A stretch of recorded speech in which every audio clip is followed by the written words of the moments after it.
Hello and welcome to session 262 in the AISafety.com reading group. Tonight we'll be discussing half of the article Counterarguments to the Basic AI Xrisk Case by Katja Grace. Katja Grace is the lead researcher at AI Impacts and the person who is defining the organization AI Impacts. This was posted a couple of months ago, and we are discussing the entire blog post except part C, which we might do next time. So first, before we dive into the article, I'd like to say thank you to Katja Grace for putting some kind of scrutiny onto these arguments. I think it's really important, and this skepticism is something that is really high quality skepticism is something that is sorely missing in AI safety. I also imagine that it's somewhat of a thankless job in the sense that in the broad world, most people are skeptical of AI risk, but within the community of rationalists, most people would disagree with her. So I believe it's somewhat of a thankless job to present the case against AI Xrisk. Unfortunately, I also feel that the field is dysfunctional in the way that criticism is being handled. And let me try to explain how I envision this dysfunctionality, and I'm going to use that with my interpretation of what may be going on, like inside Katja's mind. And that's of course something that is very likely to be flawed. But I envision that Katja probably has a intuitive sense that a lot of the basic case for AI Xrisk is on shaky ground, and none of the arguments are like knockdown arguments, but just shaky and feels like they are underspecified and don't have enough high probability as others would think. And so how do you answer this? Well, the way it's answered in this is in a very broad sense, where describing all the possible problems or most of the problems, but that also necessarily makes the criticism somewhat shallow. And when this is posted, the replies that Katja get are mostly hot takes, like very brief comments, and people going to attacking points and discussing points that seem rather irrelevant, most of it. And that in turn makes it very hard for Katja to engage productively with these counterarguments. And the end result of this dysfunctional circle is that we don't get any kind of synthesis of the counterarguments, and we don't get stronger arguments for AI risk out of it, and we don't get clarity of our epistemic state. So what can we do about this? I don't really have a good solution. Fundamentally, predicting the future is really hard, and we are bound to have to be in a really poor epistemic state. It may in fact be impossible to get a strong resolution of this. A few things that I am trying here is to give answers that are just as broad as the questions that Katja Grace are raising, and also referring back to the literature as much as I can. Whether this is sufficient or I don't have any hope that this will in fact convince Katja, but as I said, the task may be impossible. So let's talk a bit about the basic case for AI Xrisk. And Katja Grace starts out by describing her version of the case for AI Xrisk, and it is not the one that is generally used in the literature.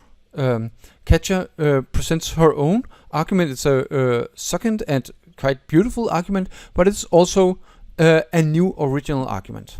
I think this is a mistake. I think there are really good descriptions of the case for AI Xrisk in the literature. My personal favorite would be the book Superintelligence: Path, Danger, Strategies by Nick Bostrom. It's 8 years old, but I believe it has held up surprisingly well.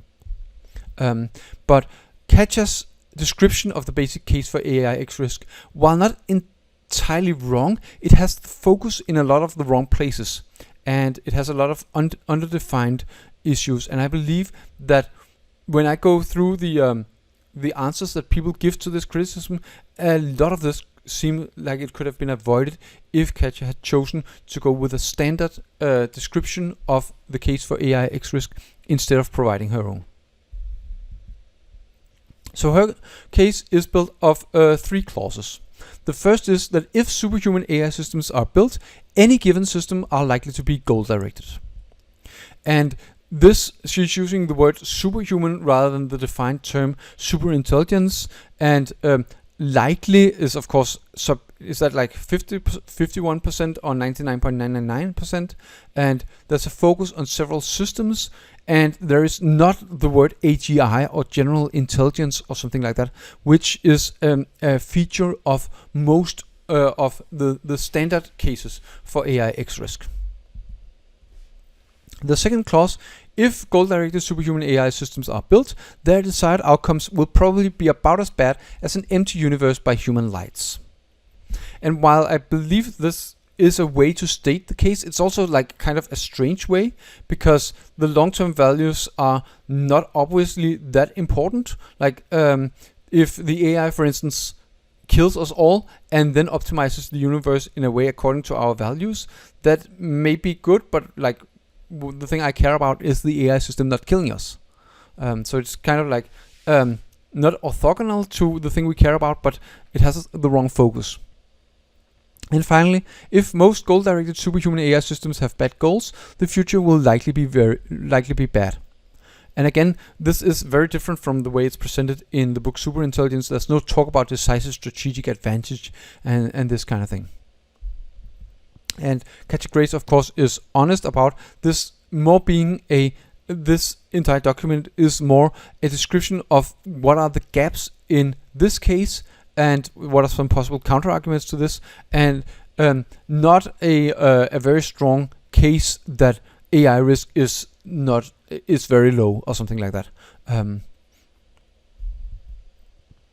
So let's dive into the possible counters to the first contra. Superhuman AI systems will be goal-directed. When people talk about goal-directed, they probably think about different things. A classic goal-directed agent is the utility maximizer, or even more extremely, the paperclip maximizer. And a paperclip maximizer is a classical example of an agent that is goal-directed enough to be deadly, or to have goals, desires that are at odds with human survival. We could imagine less goal-directed agents. Katja Grace calls them incoherent pseudo-agentic AI, and presents a spectrum of possible such AIs, from a thermostat to a utility maximizer. I don't think this is a good description, in that a thermostat is not an AI, and it's very much not an AGI. The concept of AGI, as far as I could tell, is not present in this article. So what is the least agentic and most incoherent AI that is still arguably an AI? I could imagine something like a non-reflexive AI that is using heuristics may qualify, but I think once we get substantially below that, I think we can't really call it an AI. We can observe that human level goal-directedness is bad, because humans are goal-directed not enough to, like, I don't know, kill Neanderthals. So Katja Grace defines weak pseudo-agents as agents that are less goal-directed than humans. This may be nitpicking, but I believe that humans are actually, in fact, very power-seeking. So a safe level is not one that is below the human level, but one that is a lot below the human level. The example that Katja Grace gives of a weak pseudo-agent is a system of just fully specified if X then Y statements. I would not call this an AI. And I believe that the reason that this is not an AI is also the reason why it's safe. And in the same way, if we want some AI that is capable of learning and capable of cross-domain generalization and all these things, then that is precisely the thing that makes it unsafe. And that's the argument that people don't want to destroy the world, so they will probably use weak pseudo agents. And I wish that was the world we're living in, but right now people are in fact deploying AI systems that are substantially more agentic than just being fully specified if X then Y statements. And I think a lot of people are not buying the arguments for AI existential risk, and a lot of people are deploying AI systems without much care about whether they will destroy the world. Then there's a question of diverging from expectations. And one of the advantages of at least very weak pseudo agents is that they will diverge less from expectations. And that is true, but that's unfortunately also what we want from the AI. The point of having an artificial intelligence is that it will do things that we can't do ourselves. Katja observes that in many cases divergence from expectations is bad, and I agree, in many cases it's bad, in some domains it's good, and a crucial consideration for whether it will be good or bad is whether there is cross-domain reasoning going on. Because if there is, it may still be good, but that's also where a lot of the threat comes from. Another example Katja provides is companies. Right now, they often prefer employees to follow rules, like deontological rules, rather than just maximizing the shareholder price. I think sometimes it's true, but far from always. In particular, if you read job adverts, then they write things like the applicant should be a self-starter and aware of the big picture and this kind of thing.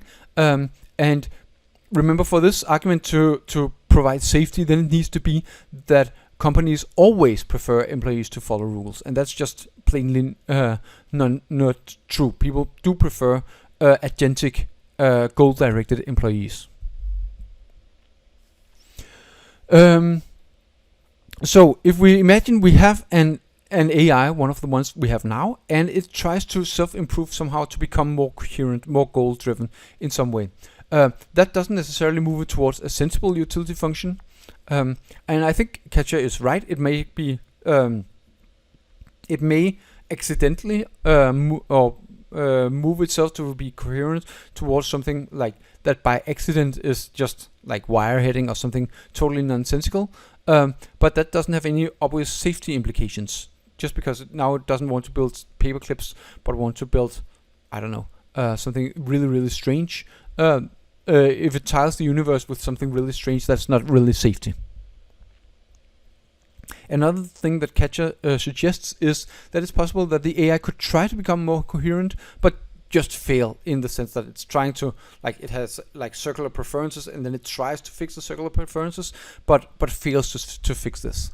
And like the standard case for AI Xrisk is not so much focused on like the average AI, but the first AI that is actually able to recursively self-improve and become more coherent and goal directed and things like that. And in that way, Katja's argument doesn't really capture the essence of the standard arguments that are used for in the case for AI Xrisk.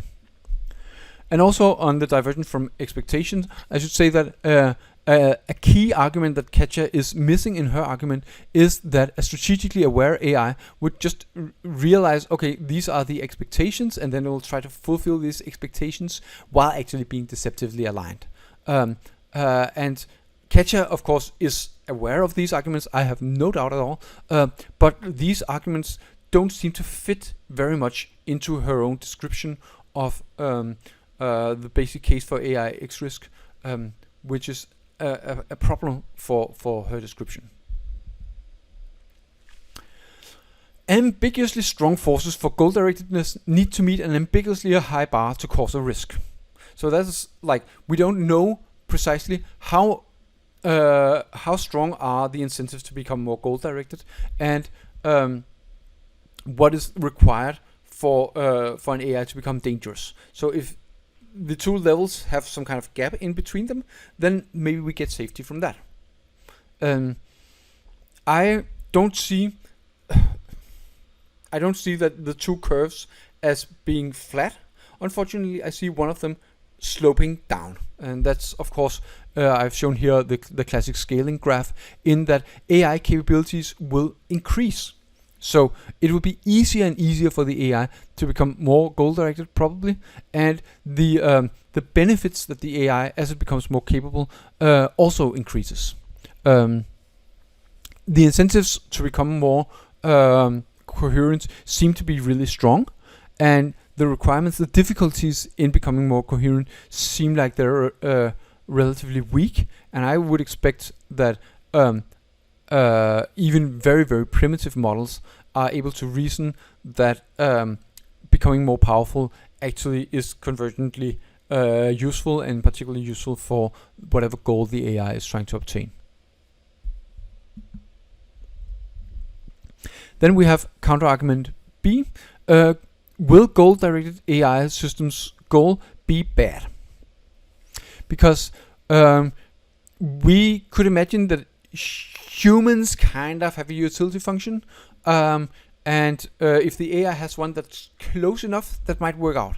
And one of the underlying motivations for this is that humans have different values. So the set of human values need to be not like a point, but some kind of space. And if we can align an AI well enough that it hits within this space, well, that ought to be reasonably good. Like, that's not obviously worse than other humans deciding the future. That is true, but this space includes some really bad things. In particular, the desire to kill people who are less intelligent than yourself, and like Hitler would be an obvious example of someone who technically has human values, but who we really, really wouldn't want to hand over all power in all future to. Katja claims that this is in fact not obvious that this would turn out to be bad. And if it's true, then we should worry about more general problems than AI. Like, I claim that it is in fact obvious that Hitler is bad. And also that, okay, sure, it is a more general problem, but it is one, in fact, that AI might solve, in the sense that we have ideas about how to implement our coherent extrapolated volition and long reflection and things like that. So it may, in fact, be things that AI could solve, potentially. Katja Grace further identifies a larger region around human values, which is that which can be reliably aligned with typical human values via incentives in the environment. And the problem with incentives in the environment is that if an AI is capable of obtaining a decisive strategic advantage, then incentives will not work. So that region does not buy us very much safety if we don't get the AI to be corrigible or maintain power over it in some way. So if we imagine there's this region around human values, then it's just basically an empirical question: can we get an AI that is close enough to human values? So one of the reasons why I'm less optimistic about hitting this goal is that it's really hard to define human values, and that means that hitting a goal that you can't define, can't see, sounds really difficult, and also that the targets seem really, really small compared to the space of all possible values you could have. Then reasonable human values is a very small target. Katja also has, in several of these arguments, she has a small vignette or something where she describes a world, what it would look like if this gap was important. And in this, most of it makes a lot of sense, but in this in particular, she describes a world where small differences in utility functions do not turn out to be catastrophic. And the reason she describes is that an AI where these small differences don't matter will tend to be corrigible. I do not think that corrigibility follows from this at all. I think corrigibility is a separate problem, and I think a world where we get almost this our utility function, I would imagine that would be something like our coherent extrapolated volition, possibly in some slightly different process or something like that. I don't see corrigibility from this. The difference between the AI and the human values may be small. First, Katja grants that meta-optimizers, if we see those, that could have a very large difference in values. So we are kind of disregarding meta-optimizers for now. So how do humans learn values? Well, we learn it mostly by observing examples, and that's kind of also the idea that we could have an AI learn values in basically the same way. So one thing is learning values, another is like obtaining these values. How do humans in fact obtain our values? So the values that we endorse and not just learn to recognize in a sociopathic way, like what are the values that other humans have. I think it's mysterious, and I also think that the way humans do are very different from the way AI training, like from the way we're training like GPT-3 or something like that. It seems very different from what humans do. Katja disagrees and believes that for the things AI currently learn, the difference between what humans learn and what AI learns seem rather small. And I would agree to some extent in many simple cases. Chess would be an example of where learning the values of chess is kind of the same, but that's because chess is a really easy example, and in general we choose to look at examples that are really easy. We don't choose anything nearly as philosophically complex as human values, and that's why we can't generalize from being able to solve the easy questions to being able to solve the hard questions.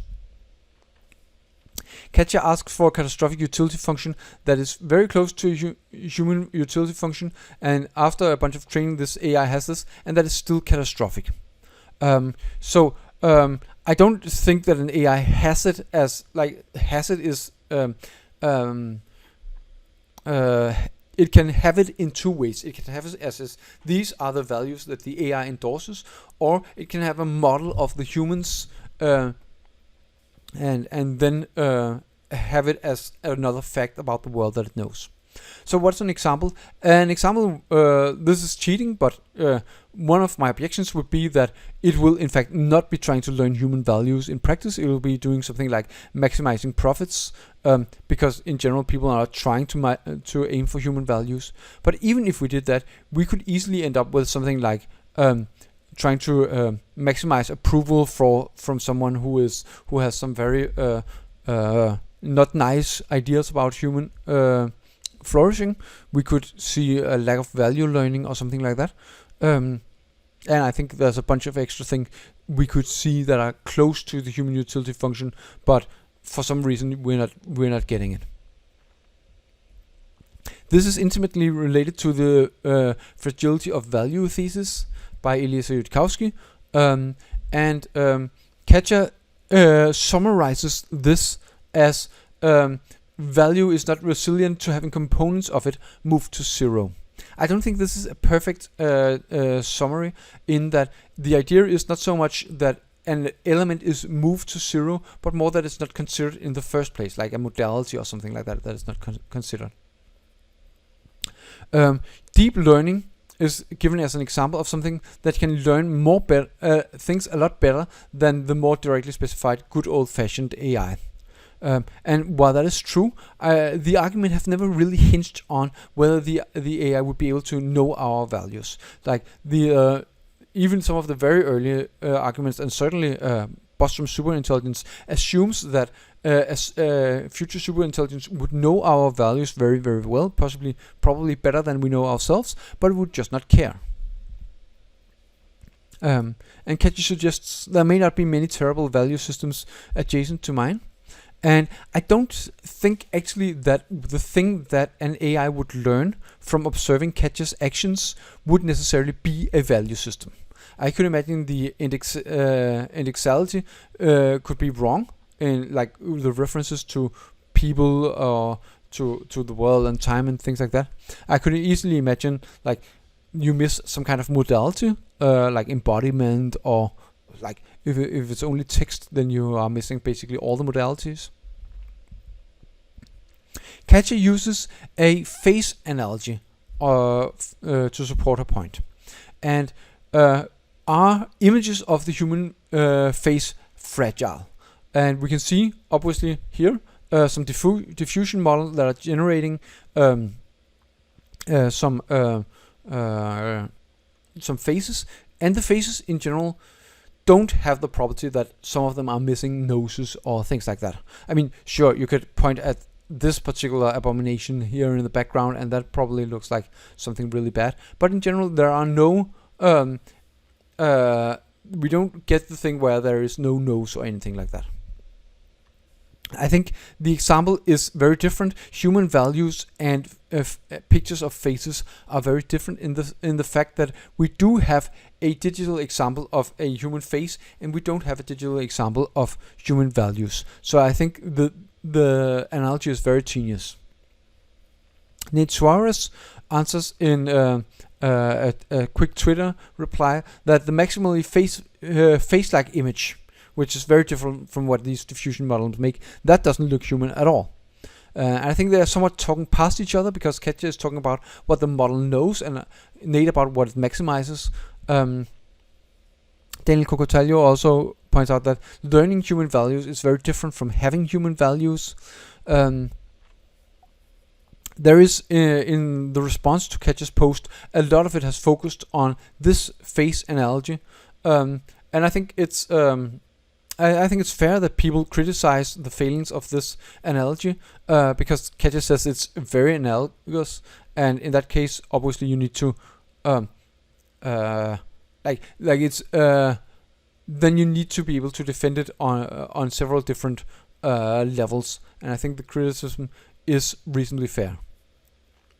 If you just said like this facet is slightly analogous in this way, then people perhaps would have focused less on it. Now we come to short-term goals, because there is some kind of assumption that if you have a very myopic AI, it will not be dangerous. We will need some kind of long-term goals in order for the AI to be incentivized to taking over the world. Katja explicitly writes that long-term goals are required, and that's overselling the case somewhat. Because we also want the AI to be like low impact, robust to collusion, don't do a causal reasoning, and several other things. But in general, the argument is reasonably sound. Like in particular, if you make the AI have short enough horizon, then it does in fact make sense. But then if you say short enough, then it becomes a tautology. So longer term goals, those could arise naturally. They could also arise through a MESA optimizer. Do humans have long-term goals? Katja kind of vaguely writes that, humans seem to discount the future a lot in decision making, and I think this is just plainly untrue. Humans do, in fact, very much care about things that are more than an hour into the future. And I think, especially if we are looking for like an endorsed implementation of our values, then longer term goals are almost certainly going to be a thing. I think it's just it's untrue that humans don't have long-term goals. We do really strongly have a lot of long-term goals. Katja uses the example of a timed chess match. I don't think even this very, very simple example holds, because a timed chess match, if you have like 5 minutes, that's obviously myopic, but it is in fact not. Because humans care a lot more about other things than not winning, than just winning chess. They care about not being known as a cheater henceforth. And like if you Google chess etiquette, you'll find a lot of things, do's and don'ts, that are not really related to this timed chess match, but it's obviously related to humans having goals that are to not be a jerk, because these goals point much further than just across this timed chess match. And also, in particular, a timed chess match is one example, and sure, that may be very myopic in very short term, but if you give an example that 90% of all tasks won't kill us, that really doesn't give us very much safety, right? We want something more, something like all relevant goals can be handled by short-term myopic AIs. And I don't think we have anything like that.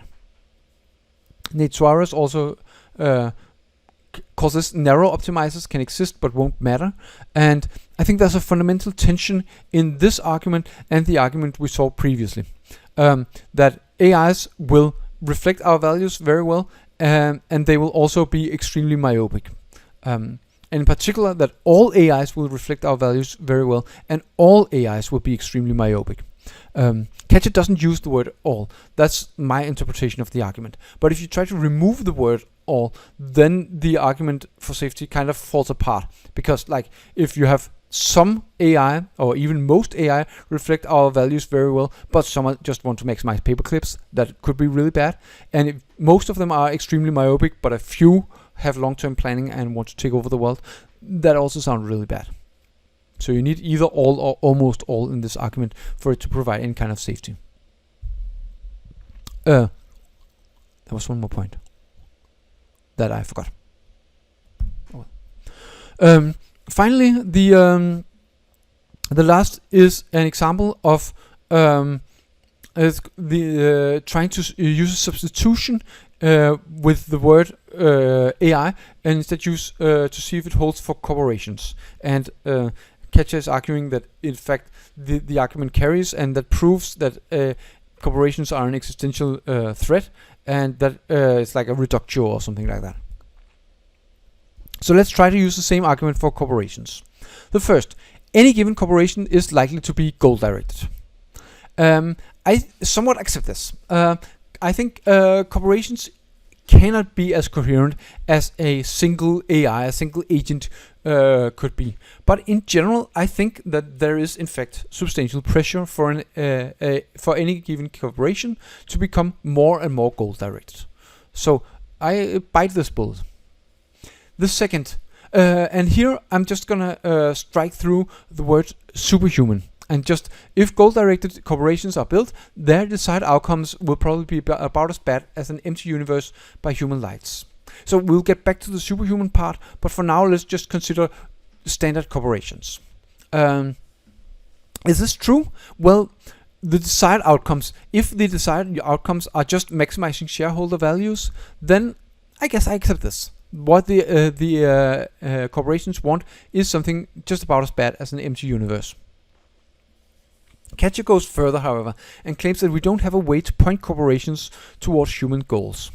And I do believe this is wrong. I think we can in fact assert effective control over corporations, and we can change them. Like if we have a corporation, then the humans in charge can say, we care about employee happiness, we care about climate change, we care about other things than just shareholder maximizations. Third, if most goal-directed corporations have bad goals, the future will very likely be bad. And I accept with some reservations. In particular, I don't think we can say very likely. I think at most we can say possibly. And the two problems are, one, as we said before, humans can correct corporations and make them be about more than just maximizing shareholder value. And the second thing is that corporations will have a hard time taking over power, even if they would like to do so. Edil is answering that the reason why they are not going to be able to take over power is because corporations are bad at cooperating. I think this is a reasonably small part of it, but to some extent I do in fact bite the bullet. So if we let corporations just take over all power in the universe, and we let corporations just profit maximize, then I think we could certainly see a very bad future. So in fact, I don't see this as a reductio. I think to some extent it may in fact be true. Now I punted the word superhuman on the previous slide, so let's talk about what does it mean that a corporation is superhuman. That is not really obvious to me. You could interpret it in several different ways. I think the intended way is that is a corporation that has some kind of internal governance structure and bylaws and things like that are self-reinforcing in some sense, so that the company is capable of acting even against the interests of all the employees, but the employees are unable to coordinate against the corporation or something like that. But it could also be more prosaically that it's a super intelligence compared to the employees, or that it's super powerful in other ways than intelligence compared to the employees, or something like that. It is somewhat unclear. Nate Suarez answers to this that humans can't stack into superhuman corporations, but if we could, then yes, we should value load. And stack into is a bit unclear whether he's talking about participating and controlling. And I think, again, this is an example of what I would consider a low quality hot take, in that, like, this is not me summarizing Nate Suarez. This is literally all Nate Suarez writes about this. And I think this kind of, it really doesn't drive our understanding forward. So, Katja concludes, a counter-argument is that corporations are not smart enough, but in that case the original argument needs to include that. And I agree. In fact, the original argument needs to include that. But again, Katja did not present a standard argument. She presented her own, and it was in fact a big problem with this, that it doesn't make a reference to intelligence in the same way that Bostrom's argument talks about superintelligence. And I think it is in fact very clear that this should be added. When we're talking about a superhuman AI, then we're obviously talking about intelligence, and that needs to be and that probably needs to be clarified. What does it mean to have a superhuman corporation? That we are in fact talking about intelligence. And if Katja had to do all of this all over, define all of her terms painstakingly, then this would have taken way too long for her to write. And so the thing she should have done, instead of introducing new terms and not defining them, is to reuse the standard terms that are used when other people present the basic case for AI Xrisk. That is all for today. Thank you, and see you in 2 weeks.